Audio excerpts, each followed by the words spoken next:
Next item பார்த்தீங்கன்னா இப்போ இதில் வந்து ஸ்டூடெண்ட்டு மார்க்ஸு சப்ஜெக்ட் இருக்கு, இது மூணும் இந்த டேபிளில் இருக்கு. இதில் என்னன்னா நமக்கு வந்து சப்ஜெக்ட் வந்து நமக்கு ரோஸாகவும் நேம்ஸ் வந்து காலம்ஸாகவும் வரணும்.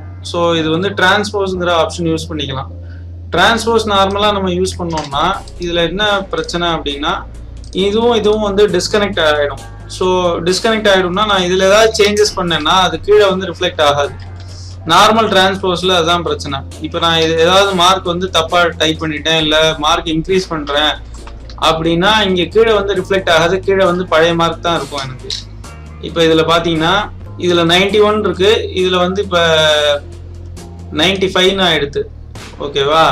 ஸோ இந்த மாதிரி டிஸ்கனெக்டடாக இல்லாமல் எனக்கு டிரான்ஸ்போஸ் வந்து கனெக்டடாக வேணும் அப்படிங்கிற ஆப்ஷன் வேணும்னா இப்போ நான் என்ன பண்ணணும்னா இந்த ஏரியாவே செலக்ட் பண்ணலாம்.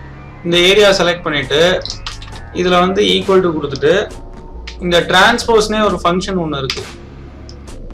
ஆனால் இதில் வந்து அரே தான் வந்து ஒர்க் ஆகும். டிரான்ஸ்போஸில் வந்து எப்படின்னா நீங்கள் நார்மல் ஃபங்க்ஷன்லாம் யூஸ் பண்ணுற மாதிரி பண்ண முடியாது. இதில் வந்து அரே உள்ள கொடுத்தா மட்டும்தான் இந்த டிரான்ஸ்போஸ் வந்து ஒர்க் ஆகும்.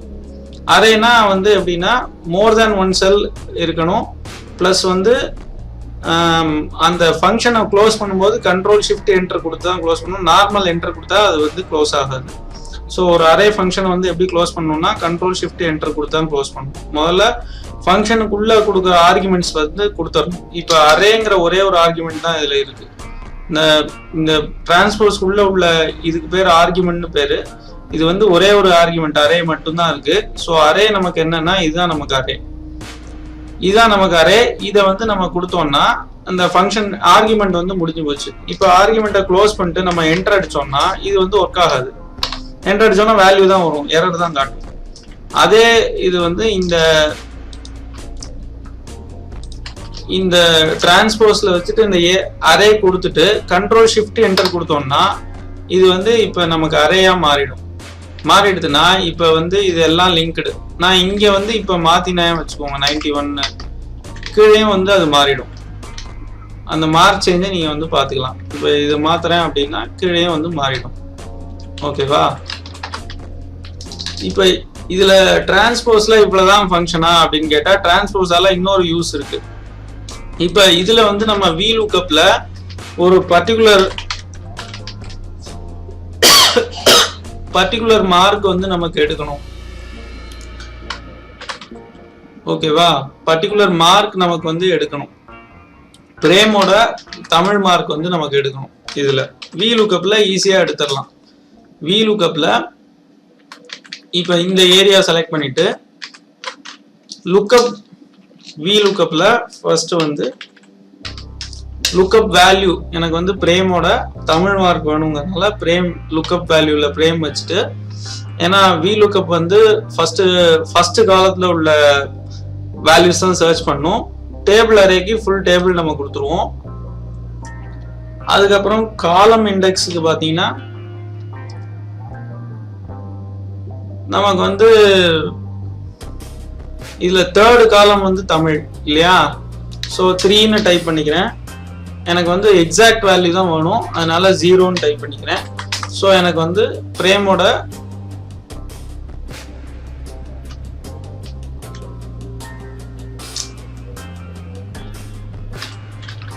இப்போ பிரேமோட தமிழ் மார்க் வேணும்னா VLOOKUPல ஃபர்ஸ்ட் வந்து லுக்அப் வேல்யூல பிரேம் போட்டுக்கலாம். ஏன்னா ஃபர்ஸ்ட் காலத்துல உள்ள வேல்யூ தான் வந்து VLOOKUP சர்ச் பண்ணும். ஸோ டேபிள் அரேக்கு ஃபர்ஸ்ட் காலத்துல இருந்து தான் நானும் செலக்ட் பண்ணணும். ஏன்னா இந்த பிரேமை ஃபர்ஸ்ட் காலத்துல தான் சர்ச் பண்ணும். அதை ஐடென்டிஃபை பண்ணோன்னே அந்த ரோல தான் வந்து அது தேடும். ஸோ அது மாதிரி போட்டுட்டு இப்போ காலம் இண்டெக்ஸ் வந்து எனக்கு first column, second, third, fourth காலத்துல தமிழ் இருக்கு. ஸோ தமிழ் மார்க் வேணும்னா நான் 4ன்னு டைப் பண்ணிக்கணும். அப்புறம் எனக்கு எக்ஸாக்ட் வேல்யூ தான் வேணுங்கிறதுனால நான் வந்து 0ன்னு டைப் பண்ணிக்கணும். ஓகேவா? இப்போ VLOOKUPல எனக்கு எக்ஸாக்டா தமிழ் மார்க் வந்து 19 வந்துடும். இப்போ இதே VLOOKUP வந்து நான் இதுல அப்ளை பண்ணேன்னா எனக்கு வந்து வராது. இதே VLOOKUP தான், பட் வந்து நான் அப்ளை பண்ணேன்னா வராது எனக்கு. இப்போ ஏரியா வந்து இதே ஏரியா தான் வச்சுக்கோங்களேன், ஆனா VLOOKUP வந்து ஒர்க் ஆகாது. ஏன் அப்படின்னா பொதுவா VLOOKUP வந்து நமக்கு வந்து காலத்துல தான் சர்ச் பண்ணணும். அப்ப இந்த காலத்துல சர்ச் பண்ணா அதுல வந்து பிரேம் இருக்காது. ஓகேவா? தமிழ் இருக்கும் ஆனா பிரேம் இருக்காது. ஆனா இதே VLOOKUP ஒர்க் ஆகிறதுக்கு நம்ம என்ன பண்ணலாம்னா இந்த கண்டென்ட்டை டிரான்ஸ்போஸ்னு இங்க கொடுத்தோம்னா டிரான்ஸ்போஸ் ஆயிடும். டிரான்ஸ்போஸை இந்த ஏரியாவுக்கு மட்டும் நம்ம கொடுக்கணும். அதாவது டேபிள் அரேக்கு மட்டும் நம்ம டிரான்ஸ்போஸ் கொடுக்கணும். எப்பவுமே டிரான்ஸ்போஸ் யூஸ் பண்ணோம்னா Ctrl+Shift+Enter போட்டு தான் வந்து க்ளோஸ் பண்ணணும். ஓகேவா? அப்படி க்ளோஸ் பண்ணோம்னா சேம் ஆன்சர் நமக்கு இங்கேயும் அரைவ் பண்ண முடியும். அதாவது ஒரு டிரான்ஸ்போஸான டேபிள்ல இன்னொரு டிரான்ஸ்போஸ் யூஸ் பண்ணோம்னா VLOOKUP-ஏ வந்து ஒர்க் பண்ண வைக்க முடியும். இங்க நார்மலா ஒர்க் பண்ற VLOOKUP இங்க வந்து ஆக்சுவலா என்ன ஆகுது அப்படின்னா இது வந்து HLOOKUP-ஆ ஆப்ரேட் ஆகுது. என்னன்னா டிரான்ஸ்போஸ்ங்கிற ஃபங்க்ஷன் உள்ள யூஸ் ஆகுறதுனால இது வந்து HLOOKUP-ஆவே ஆப்ரேட் ஆகுது. நீங்க HLOOKUP யூஸ் பண்ணலாம். இங்க HLOOKUP யூஸ் பண்ணீங்கன்னா ஆக்சுவலா அது வந்து ஃபர்ஸ்ட் ரோல தான் வந்து HLOOKUP தேடும். அப்ப நீங்க பிரேம்னு தேடி இந்த தமிழை வந்து அரைவ் பண்ணலாம். பட் அதுலயுமே வந்து நீங்க சேம் ரிசல்ட் அதுலயுமே வந்து உங்களுக்கு கிடைக்கும். பட் VLOOKUP-லே அது பண்றதுக்கு டிரான்ஸ்போஸ் ஆப்ஷன் வந்து ஹெல்ப் பண்ணும்.